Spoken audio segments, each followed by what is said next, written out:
पिछले एपिसोड में देखा कि 9-8 सरपेंट जियोयान पर लगातार अटैक करता जा रहा था। जियोयान भी 3000 लाइटिंग मूवमेंट से उससे बचने लगा और उसने अपनी 3000 वाली ड्रैगन को भी बाहर निकाल लिया था, जिससे उस सरपेंट के पावरफुल अटैक को रोक दिया था। किंगलिन को भी होश आ गया। उसने जब जियोयान को मुसीबत में देखा तो उसने अपनी ट्रिपल जेट फ्लावर प्यूपिल का इस्तेमाल करके उस सरपेंट सोल को निकल लिया था। उसने जियोयान को बताया उसे एशियन माउंटेन रेंज में गलती से ये एशियन वाली सरपेंट की सोल मिली थी और उस सरपेंट ने किंगलिन को बचाने की वजह से जियोयान पर अटैक किया। इससे जियोयान को भी लग रहा था कि वो 9-8 सरपेंट उसे कोई नुकसान नहीं पहुंचाएगा। याओ लाओ सोल ओरिजिन फ्रूट से अपनी सोल बॉडी को रिकवर करने में लगे हुए थे। जियोयान ने इस वक्त का सदुपयोग करके हेवन लेवल की कॉम्बैट स्किल बोन्स को रिफाइन कर लिया था, जिससे वो अब हेवनली कॉम्बैट स्किल स्पेस में पहुंच गया। जियोयान को अब उस गोल्डन लिक्विड से दर्द नहीं हो रहा था।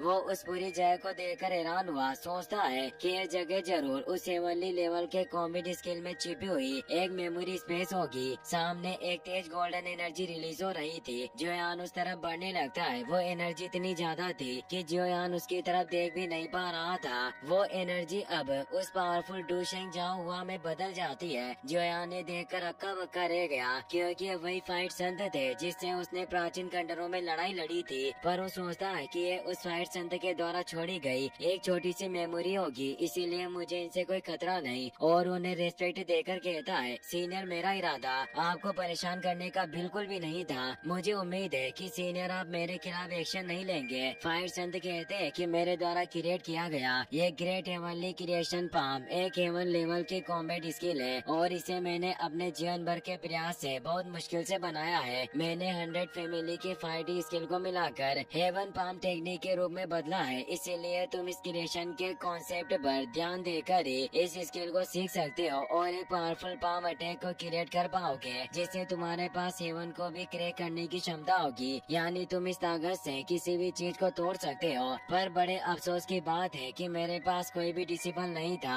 जिसे मैं अपनी ये टेक्निक सिखा सकूं, और न ही मैंने दुनिया में अपनी कोई विरासत छोड़ी है। इसीलिए तुम्हारे लिए इस टेक्निक से के अलावा और कुछ नहीं है। पर भाग्य ने हम दोनों को मिलाया है और शायद यही किस्मत में लिखा हुआ था कि तुम मेरी इस हेवन क्रिएशन पाम को हासिल करोगे। मुझे उम्मीद है कि तुम मेरी इस टेक्निक को सीख सकते हो और एक पावरफुल पाम को क्रिएट कर पाओगे, और इस क्रिएशन पाम की वजह से तुम दुनिया में फेमस हो जाओगे। और अब वो उस हेवन क्रिएशन पाम को उसे देने लगते हैं, जिससे आसपास की सारी एनर्जी उनके पास आने लगती है। जियोयान ने देखकर परेशान हुआ। साथ ही अब फाइट संत उस टेक्निक के तरीकों को जियोयान के एंड में ट्रांसफर करने लगते हैं। इससे जियोयान को थोड़ी तकलीफ होती है, पर उसे सहन करता है। फाइट संत जियोयान को डेस्टिनी नेट पर्सन कहकर बुलाते हैं, क्योंकि भाग्य ने जियोयान का साथ दिया जिससे वो इस जगह पर पहुंच पाया। अब तुम्हें ध्यान से देखना चाहिए। मैं तुम्हें इस टेक्निक का इस्तेमाल करके दिखाऊंगा, जिससे तुम इस ग्रेट हेवन क्रिएशन पाम को क्रिएट कर पाओगे। इस टेक्निक में क्रिएशन की शक्ति समाहित है, जिसे तुम इस्तेमाल करते वक्त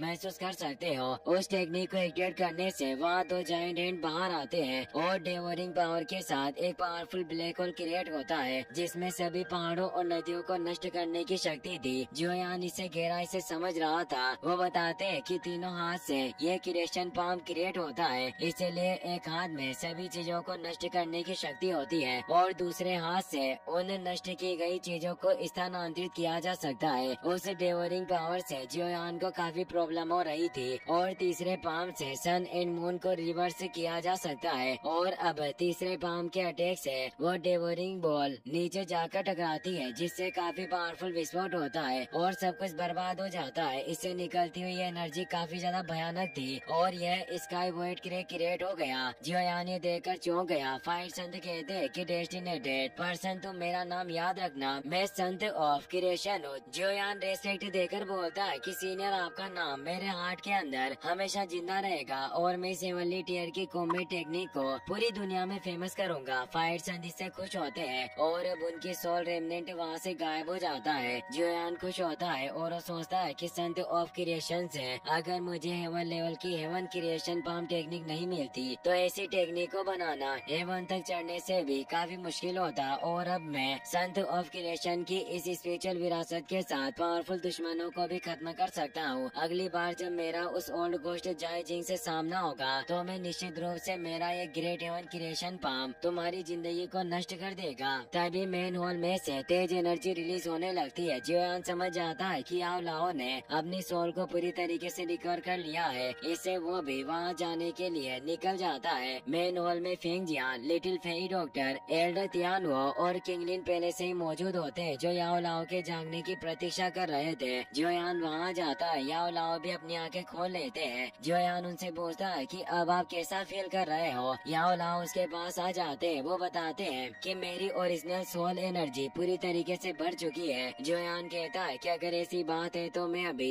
आपके लिए जल्दी से एक फिजिकल बॉडी को रिफाइन करूंगा। याओ लाओ कहते हैं कि जल्दी करने की जरूरत नहीं, क्योंकि बॉडी को रिफाइन करने के लिए कुछ जरूरी मटेरियल्स की जरूरत होगी। जियोयान 2 मटेरियल्स को बाहर निकालता है। एक बोतल के अंदर heavenly demon Phoenix blood essence होता है, जिसे उसने हेवनली डीमन फिनिक्स की बॉडी से हासिल किया था। उसे देखकर याओ लाओ हैरान हो जाते हैं। दूसरे बॉक्स को जब खोलते हैं तो उसमें जियोयान की रिफाइन की गई 8 ग्रेड की 5 थंडर से उकेरी गई बोन ग्रेविंग ब्लड फ्यूजिंग पिल होती है, जिसे जियोयान ने पिल कंपटीशन के वक्त रिफाइन किया था। याओ लाओ उन दोनों चीजों को देखकर चकित रह गए थे। वो कहते हैं कि जियोयान वाकई तुमने आज मुझे काफी बड़ा सरप्राइज दिया है। फेंग जियान कहते हैं कि अभी ये खत्म नहीं हुआ, क्योंकि मेरे पास भी एक चीज है, और वो जियोयान को एक स्पेस रिंग देकर बताते हैं कि इसमें 4 स्टार फाइट वेनेरेट का एक स्केलेटन मौजूद है। जियोयान पूछता है कि क्या है वाकई एक फाइट वेनेरेट की स्केलेटन है, आपको ये कहाँ से मिला।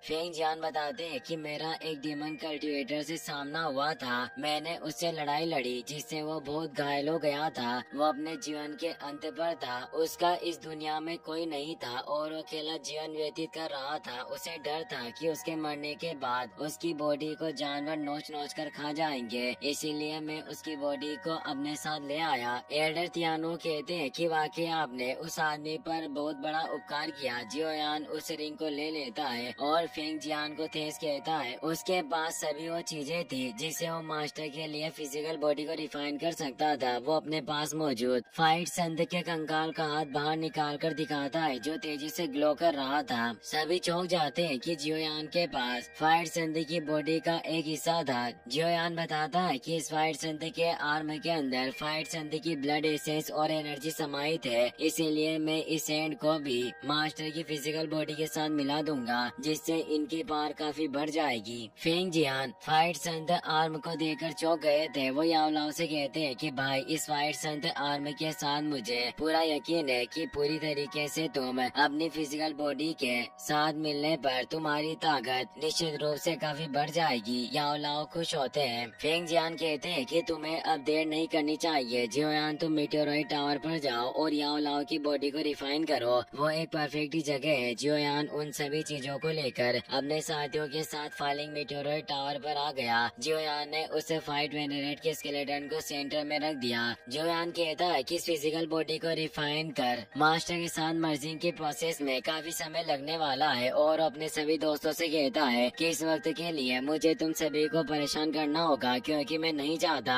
कि इस वक्त पर कोई दुश्मन हमें परेशान करे, इसीलिए तुम सभी को हमें प्रोटेक्ट करना होगा। याओ लाओ भी सभी से कहते हैं कि इन कुछ दिनों तक आपको योगदान की वजह से मैं तुम्हारा आभारी रहूंगा। लिटिल फेई डॉक्टर कहती है कि इन सब की कोई जरूरत नहीं है, ये सिर्फ छोटी सी बात है, आखिर इससे हम परेशान कैसे हो सकते हैं। फेंग जियान जियोयान से बोलते हैं कि इस वक्त से मैं फॉलिंग स्टार पवेलियन के डिफेंसिव स्टेट को एक्टिवेट कर दूंगा, जिससे पवेलियन के बाहर मौजूद सभी पावरफुल कल्टिवेटर भी फॉलिंग स्टार पवेलियन में लौट जाएंगे ताकि प्रोटेक्शन को बढ़ाया जा सके। जियोयान कहता है कि ये काफी अच्छा रहेगा, और वो मास्टर से कहता है कि अब सब कुछ सेट हो चुका है, इसीलिए अब हमें इस प्रोसेस को स्टार्ट करना चाहिए। याओ लाओ, लिटिल फेई डॉक्टर, किंगलिन और एल्डर तियानुओ प्रोटेक्शन के लिए बाहर चले जाते हैं। जियोयान बोन ग्रेविंग ब्लड फ्यूजिंग पिल को बाहर निकाल लेता है और मास्टर से कहता है कि मैं पहले फिजिकल बॉडी को रिफाइन करने की प्रोसेस को शुरू करूंगा, फिर आप इसे बोन ग्रोविंग ब्लड फ्यूजिंग पिल को कंज्यूम करके मर्जिंग प्रोसेस को शुरू कर देना। इसे बोन ग्रेविंग ब्लड फ्यूजिंग पिल की वजह से आप उस बॉडी के साथ जुड़ पाएंगे। याओ लाओ उस पिल को ले लेते हैं और अब जियोयान गहरी सांस के साथ हेवन डीमन फिनिक्स से ब्लड एसेंस को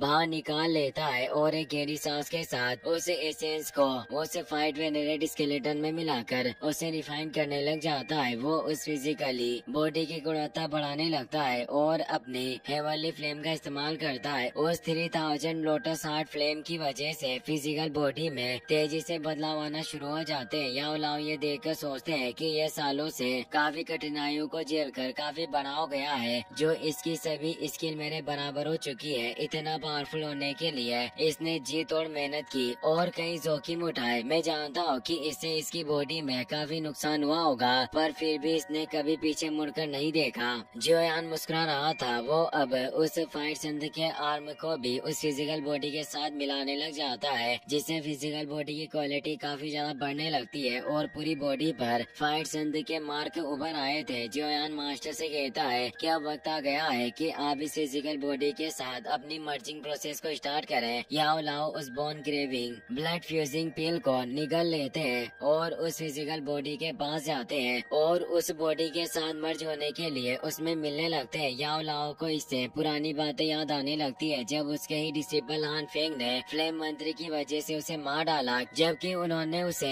अपने बेटे की तरह पाला था, पर एक टेक्निक के लिए उसने उन्हें धोखा दिया। याओ लाओ इस दिन के बाद से टूट गए थे, पर फिर उन्होंने जियोयान को अपने डिसिपल के रूप में स्वीकार किया। जियोयान ने कभी हार नहीं मानी। उसके मन में उम्मीद थी कि वो स्ट्रॉन्ग बन सकता है। उसने हेवनली फ्लेम पर जीत हासिल की। उसके सीने में एक आग थी। उसे अपने मास्टर के लिए फिजिकल बॉडी रिफाइन करनी थी और उन सभी लोगों को प्रोटेक्ट करना था जिसे वो चाहता है। उसने अपने मास्टर के साथ ही एंग्री बुद्धा फायर लोटस बनाया और उनसे वादा किया कि एक दिन मैं आपकी फिजिकल बॉडी को रिफाइन करूंगा और आपको एक नई जिंदगी दूंगा। ये सब याद करके याओ लाओ खुश होते हैं और कहते हैं कि जियोयान तुम्हारा बहुत बहुत शुक्रिया, तुमने अपना वादा पूरा किया। अपने स्टूडेंट के रूप में तुम्हें स्वीकार करके मुझे अब इस जीवन में कोई पछतावा नहीं है। और वो उस फिजिकल बॉडी के अंदर मर्ज होने लगते हैं। इससे मर्जिंग प्रोसेस अब स्टार्ट हो गई थी, जिससे काफी तेज एनर्जी बाहर निकलने लगती है। जियोयान अपनी हेवनली फ्लेम को भी और तेज कर देता है, पर इससे याओ लाओ को तेज दर्द होने लगता है। जियोयान कहता है कि मास्टर आपको ये दर्द सहना होगा, पर मर्जिंग प्रोसेस से उन्हें इतना ज्यादा दर्द हो रहा था कि वो दर्द से